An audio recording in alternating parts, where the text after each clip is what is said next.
चांद सितारे फूल और खुशबू ये तो सारे पुराने हैं, ताजा ताजा क्वेश्चन आया है, हम इसके दीवाने हैं। ये वाला गाना गाते हुए दीवानों की तरह क्वेश्चन पढ़ेंगे और मेरे साथ साथ लिख के दिखाएंगे, मेरे साथ साथ लिख के दिखाएंगे। बहुत ही मजेदार क्वेश्चन है, एक तरीके से दो क्वेश्चन है ना। एक तो ये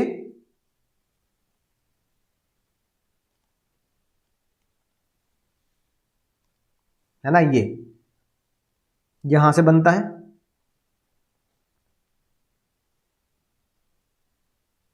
एक है would your answer be different if the receipt is not issued. तो ये हो गया क्वेश्चन नंबर 1 बाबू, ये हो गया क्वेश्चन नंबर 2।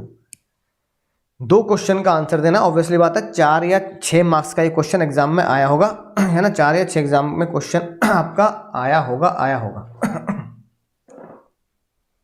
ठीक है।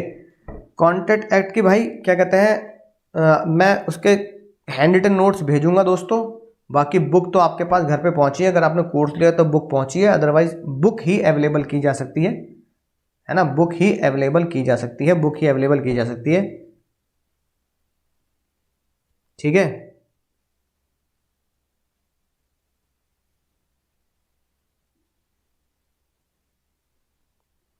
तो चलो जल्दी से लिखते हैं साथ साथ।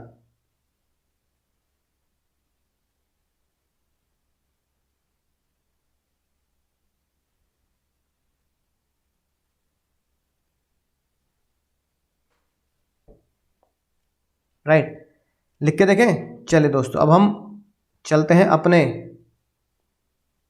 कर्तव्य की तरफ, है ना, और क्वेश्चन को लिख के देखते हैं, क्वेश्चन को लिख के देखते हैं क्या क्वेश्चन कहता है। क्वेश्चन पढ़ ही लिया है सबने, ठीक है।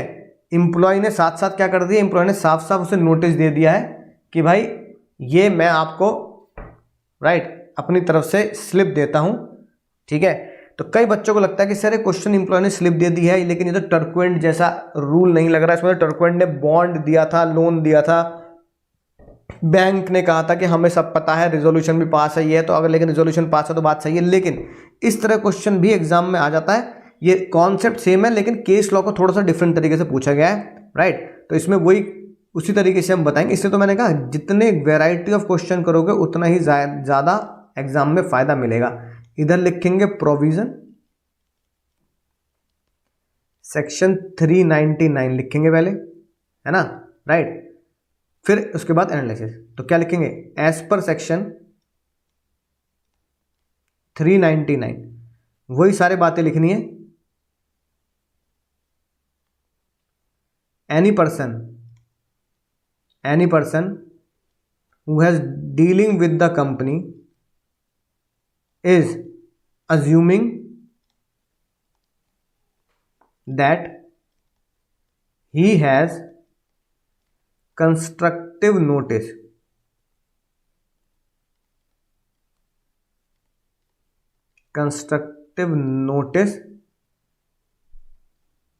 that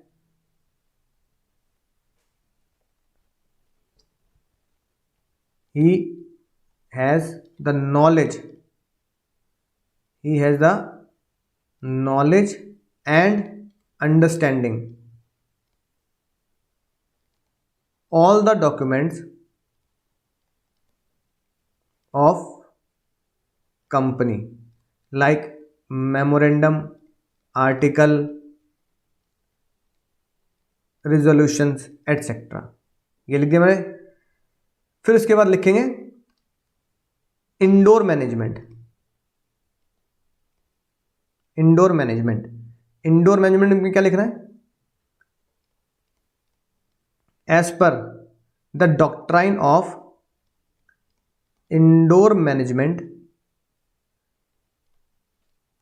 द आउटसाइडर, साथ साथ लिख देंगे मेरे साथ, है ना, राइटिंग समझना, साथ साथ लिख देंगे। Outsider are not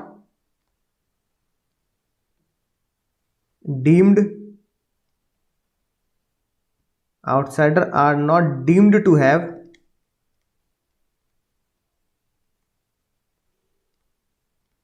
notice of internal affairs.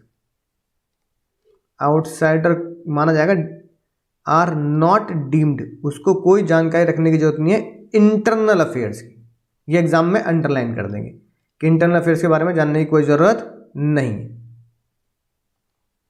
है ना। Outsider are entitled to assume that they are allowed या entitled to assume that all the work या all the act of directors and officers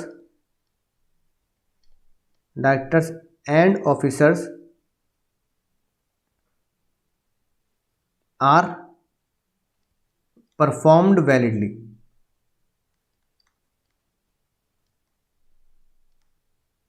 perform validly है ना। And all the acts of directors are within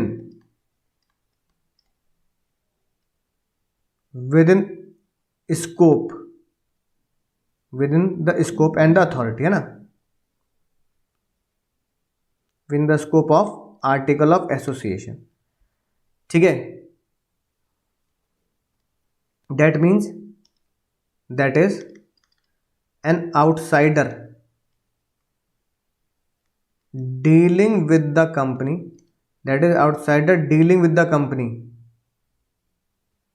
is allowed या entitled to assume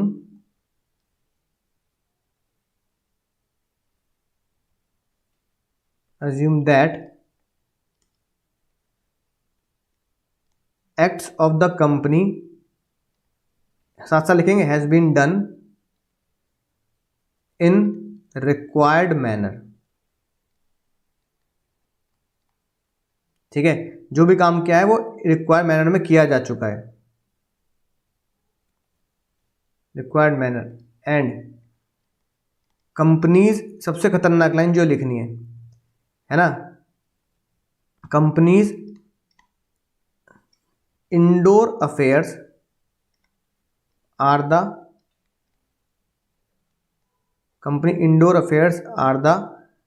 company's internal problem। ये line बहुत ही खतरनाक जो लिख के आने, कंपनी का इंडोर अफेयर, ये कंपनी की खुद की प्रॉब्लम है। इसमें बाबू, इसमें कोई भी हेर फेर नहीं कर सकता या इसमें कोई भी जानकारी नहीं रख सकता बाहर वाला, है ना। ये लाइन आपको जरूर लिख के आनी है, तो उम्मीद है ये लाइन आपको समझ में आ चुकी होगी। मैं रेक्टेंगल बनाने की कोशिश तो कर रहा हूँ इस लाइन के ऊपर, पर ये बन नहीं रहा, पता नहीं क्यों, है ना। तो ऐसे ही नोट कर लेते हैं, ये कंपनी की प्रॉब्लम, कंपनी खुद की प्रॉब्लम है। ठीक है ना। अब संरचना लिख दिया, ये रूल किस में बनाया गया, यहां केस लिख देंगे, case law, Royal British Bank versus Turquand. Exam में पूरा केस लॉ लिखेंगे, शॉर्ट में लिखोगे नंबर नहीं मिलेंगे। इस केस लॉ में भी क्या कहा गया है ना, इस केस लॉ में भी यही कहा गया, outsider is not entitle to look into the internal affair. That is outsider is not entitle to look into the internal affair of the company। internal affair is company's own problem। ये लिखिएगा बात। अब ये मैंने सारा rule लिख दिया बढ़िया तरीके से। अब इस पे क्या करना है, अब इसके ऊपर यहाँ पर हम एनालिसिस लिख देंगे, बहुत शानदार तरीके से एनालिसिस लिख देंगे, बहुत शानदार तरीके से।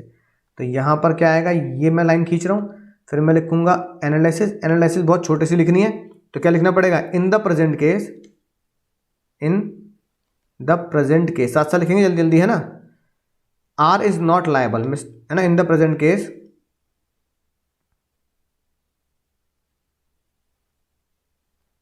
आर हैज, वो तो कंक्लूजन में,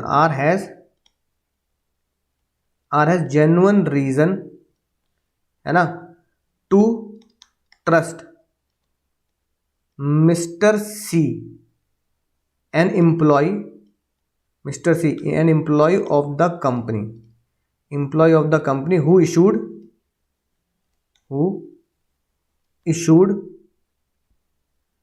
signed and sealed, who issued signed and sealed receipt,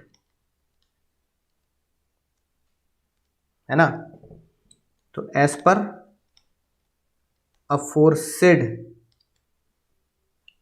aforesaid Turquand rule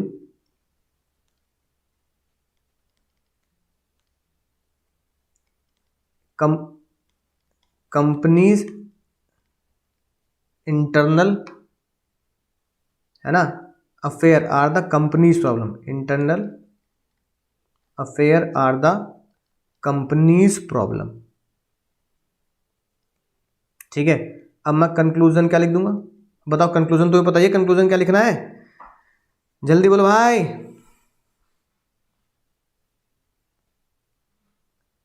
है ना, दैट इज क्या लिखूंगा, जल्दी बोलो। आर इज नॉट लायबल, ठीक है भाई, R is not liable to pay 1.5 lakh रुपए टू MNO, 1.5 लाख रुपए टू MNO, ठीक है ना, as per Turquand applicability of Turquand rule, as applicability of Turquand rule, ये लिखना है।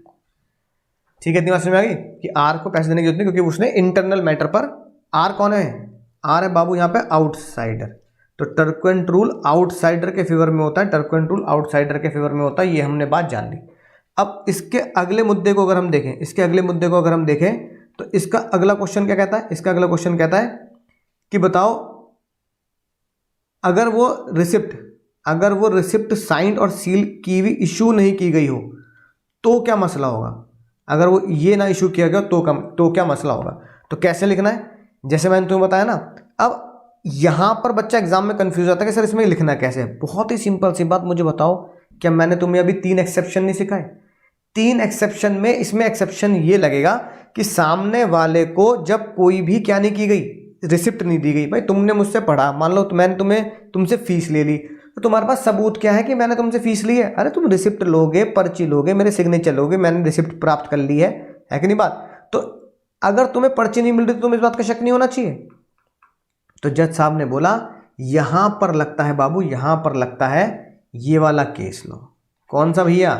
सस्पिशन ऑफ इरेगुलरिटी, ये वाला केस लो लगता है। क्वेश्चन नंबर 2 में ये वाला केस लो लगता है कि अगर आपको कोई भी पर्ची नहीं मिली है तो आपको शक होना चाहिए, दिल पे शक मेरा, है ना, आपको ऐसी गाना गाते हुए शक होना चाहिए कि पैसे ले रहे हैं, सब कुछ ले रहे हैं, लेन देन कर रहे हैं, ट्रांजैक्शन कर रहे हैं, पर मुझे कोई भी रिसिप्ट नहीं दी गई है। तो यहां पर आपको ये केस लॉ याद रखना है। दूसरा केस लॉ, आज के सिर्फ 2 ही केस लॉ याद रखना है जो आसान वाले हैं। एक रॉयल ब्रिटिश बैंक वर्सेस टर्क्वेंट, दूसरा इंडियन नेम है, याद हो जाता है, आनंद बिहारी लाल वर्सेस दिनशॉ वाला केस हमने पहले भी एक बार रखा है। तो आनंद बिहारी लाल वर्सेस दिनशॉ मानक जी, आनंद बिहारी लाल वर्सेस दिनशॉ मानक जी, आनंद बिहारी लाल वर्सेस दिनशॉ मानक जी, ये वाला केस लॉ हमें यहाँ पर याद रखना है। तो ये वाला पहले केस लॉ देंगे, मैं दिखाता हूँ, लिखना तुम्हें आती है।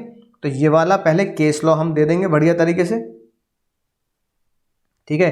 ये वाला केस लॉ देने के बाद फिर इसको डिफाइन कर देंगे कि अगर आप ट्रांजैक्शन में कोई भी अनयूजुअल और नॉट ऑर्डिनरी है तो ये आपकी ड्यूटी बनती है आउटसाइडर की कि वो क्या करे, नेसेसरी इंक्वायरी करे। ये लाइन घोट के पी लेनी है, लिखना जरूरी है। इसलिए टर्क्वेंट रूल इस पर एप्लीकेबल नहीं होता, क्योंकि आप शक के बिना पर आप किसी भी केस में एंटर नहीं कर सकते, इसलिए आपको शक को दूर करना पड़ेगा। अब इस केस में आंसर क्या लिखना है, इस केस का आंसर मैं देख लेता हूं। जिस जैसे मैंने आपको लिख के दिखाया ना, बिल्कुल वैसे ही आपको यहां पर लिख के देखना है, बिल्कुल वैसे डिट्टो आपको यहां पर लिख कर देखना है, राइट। अब कैसे, जैसे मैंने अभी लिख के दिखाया आपको, बिल्कुल ऐसे लिख के देखेंगे। ये तो लिख के देख लिया हमने। अब यहां पे क्या लिखना है, एक्सेप्शन, ये लिखना है बाबू, ठीक है। ये हो गया हमारा एनालिसिस। ओ सॉरी, ये हो गया हमारा प्रोविजन, यहां लिखेंगे प्रोविजन, ठीक है ना। और ये हो गया हमारा